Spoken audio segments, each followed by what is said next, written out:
નમસ્કાર. સરદાર ગુજરાત ડિજિટલમાં મહત્વના સમાચારો પર એક નજર. ડાકોરમાં ફૂડ એન્ડ ડ્રગ્સ અને પાલિકાની ટીમો દ્વારા ખાણીપીણી ફરસાણની દુકાનોમાં સઘન ચેકિંગ. ઠાસરામાં રાણિયા ફાટક નજીક ડમ્પરે સાયકલ સવાર આધેડને લીધો અડફેટે.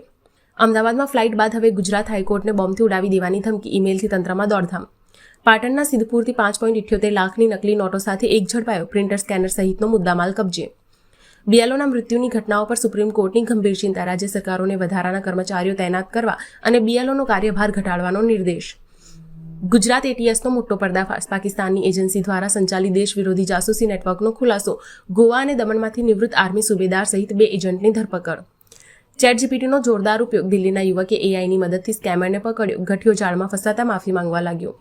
ભારતીય રૂપિયામાં ઐતિહાસિક ઘટાડો. ડોલર સામે 90.41ની ઐતિહાસિક સપાટીએ. એક જ દિવસમાં 22 પૈસા તૂટ્યો. કેનેડા જતા ભારતીયો માટે ચેતવણી. મિનિમમ વેતન $17 સામે ગુજરાન માટે કલાકમાં $27ની જરૂર. મોંઘવારીને કારણે 2 છેડા ભેગા કરવા મુશ્કેલ. અમેરિકાએ 16 વર્ષમાં 18,822 ભારતીય નાગરિકોને કર્યા ડિપોર્ટ. 2025માં જ 3,258 લોકોને પાછા મોકલાયા. રાજ્યસભામાં વિદેશ મંત્રાલયનો ખુલાસો.